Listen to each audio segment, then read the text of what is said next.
320. The Warfare State. Chalcedon Report number 76, December the 1st, 1971.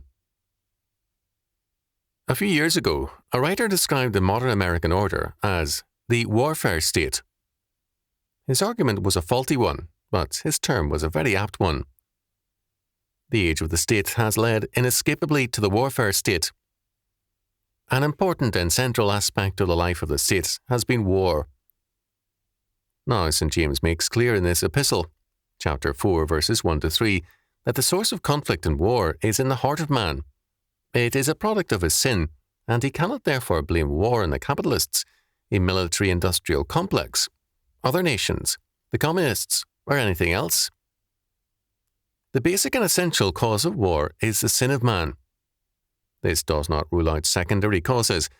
It does make it morally necessary to avoid giving primacy to secondary causes, for then we absolutize circumstances over man and man's freedom and responsibility. We must also hold that the secondary cause always rests in the primary cause, sin.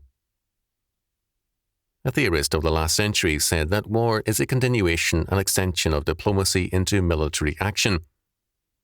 The state is continually seeking its advantage by one means or another, so that diplomacy and war are alike instruments of a continuing evil. The fact of warfare gained prestige when Darwin set forth his theory of evolution. The struggle for survival was widely assumed to mean warfare in one form or another: economic and class warfare, warfare for resources, warfare in every area. When Darwin published his Origin of Species on November the 24th, 1859, a waiting world was delighted with his thesis, and the entire edition sold out in the day of publication. Two of the happiest of the earliest readers were Marx and Engels, who rightly saw in Darwin the confirmation of their beliefs. They correctly held that Darwin's success would ensure the triumph of socialism. The reason is an obvious one. If evolution rather than creation by God is true, then two things follow. First, life is a struggle for survival, and the theory of class warfare is simply a sociological application of evolution. And second, if God is eliminated, nothing morally binding remains to ensure private property, Christian marriage, and religious authority in any realm. Life is then an amoral struggle for survival, and in that amoral struggle, mass man has the best chances for victory, supposedly. The age of the state, already firmly geared to warfare as an instrument of politics, thus turned warfare, with Darwin and Marx, into the holy crusade of humanism on its march to utopia. Much is said about, quote, holy wars, end quote, in past history, and most of it is nonsense. The true holy wars in the fullest sense of the word are after Darwin and Marx. World Wars I and II were holy crusades, to make the world safe for democracy, and to end war and ensure peace, and so on. The terminology of communist warfare is the most intense example of holy warfare in all history. Since accepting the necessity of struggle for survival, our humanism of today has in it the grounds for the holy war of our evolutionary faith.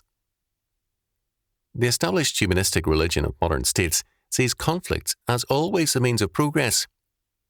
Every struggle against a reactionary, racist, or fascist enemy is, by definition, an act of faith and a step towards peace and freedom.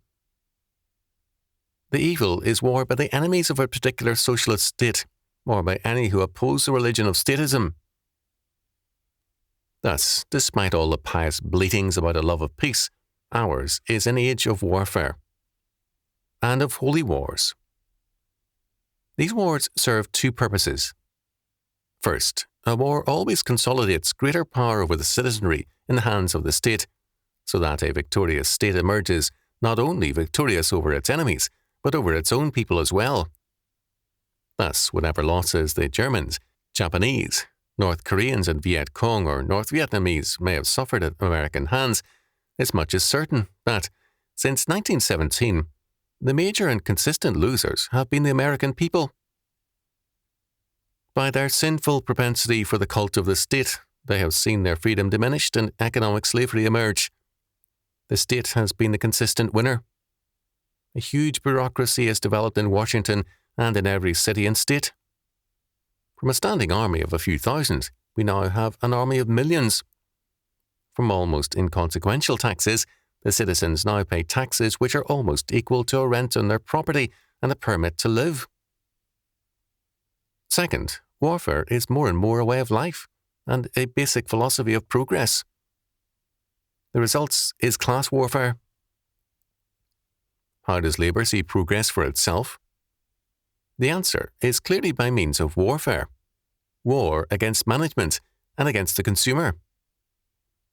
It is unthinkable for labour negotiators to assume that anything but conflict can assure progress and benefits for the working man. As a result, labour is committed, by virtue of its religious faith in the evolutionary humanism of our day, to a warfare philosophy. This is no less true of capital. Very early in men like Carnegie, industry committed itself to social Darwinism, and the result was a growing breach between capital and labour. In this grim warfare, having a religion of conflict, concession is sin, and even elementary decencies must be fought for by both sides, since both maintain a hostility to concessions. There have been notable exceptions on both sides, but, basically, the philosophy of warfare governs them. We have thus, in every area, a warfare state. In all of this, of course, the state is the gainer. Warfare works to the disadvantage of industry and labour. It is destructive of the economy and of society, since progress rests on a harmony of interests. For the state, however, progress in its march to power rests on warfare, which greatly increases its power. The greater the hostility between capital and labour, the more both will turn to the state for an ally, so that the real victor in all cases is the state, which gains steadily in its power over both capital and labour. The state emerges as a victor, and capital and labour as the chained and controlled servants of the state. The state thus has an advantage in promoting class warfare, and statism inevitably promotes it, because its interference furthers conflict. Progress in race relations in America was real until statist legislation turned it into class warfare and riots in the streets.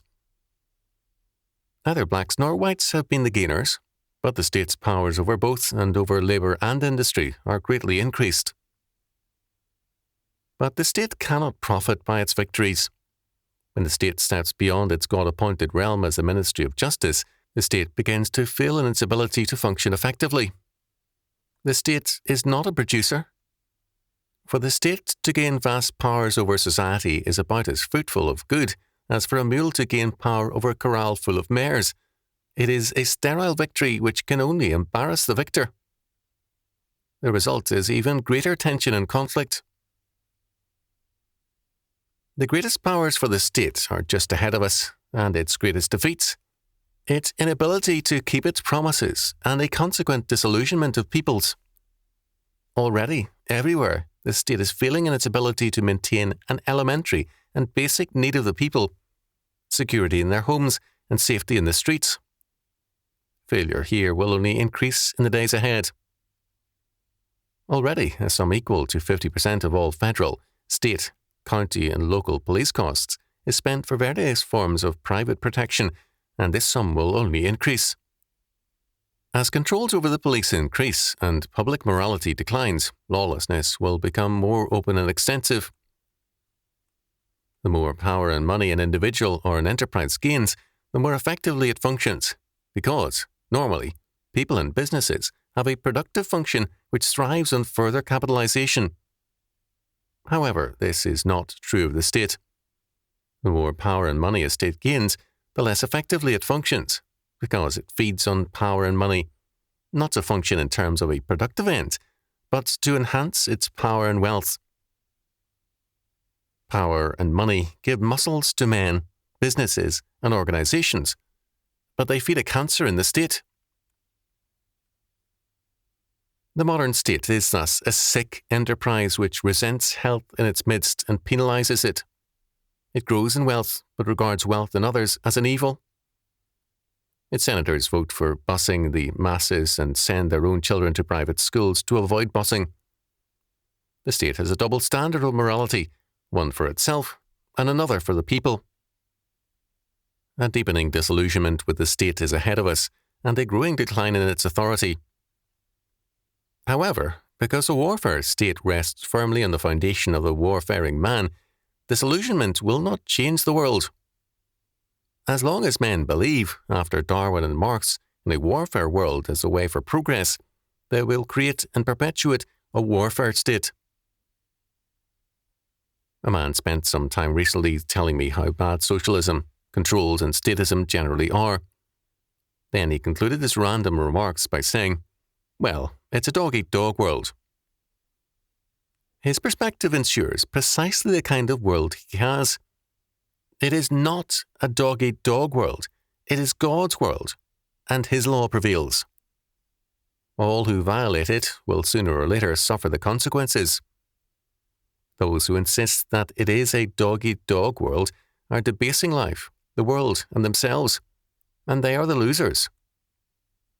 To live on the foundation that this is God's world may not give us as many bones as this man has, but instead of a dog's life, we live a rich life under God.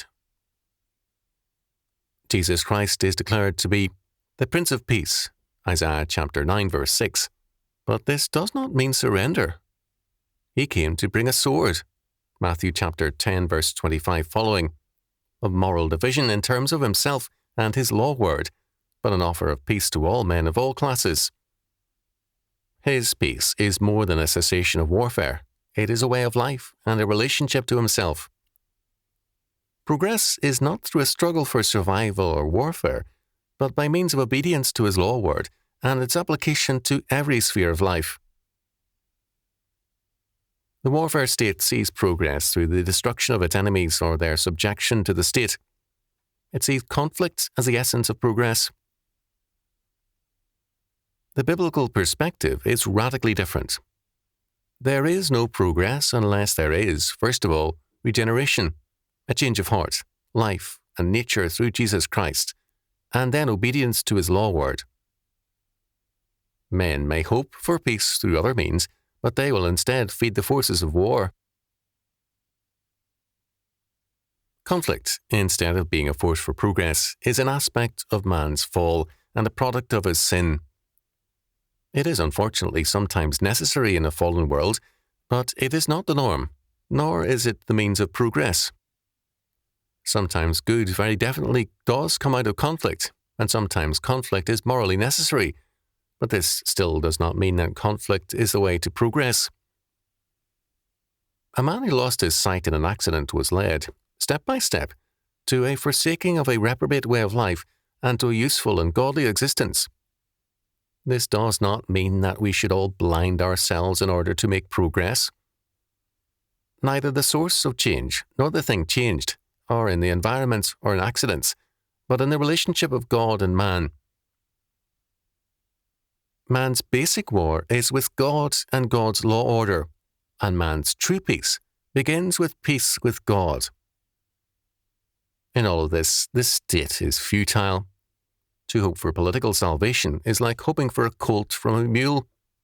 The state will change when men change. The warfare state will give way to a godly state when men are godly men, not the warfaring men St. James described. James chapter 4 verses 1 to 3. Meanwhile, the age of the state is what we deserve. In fact, it is better than this generation deserves.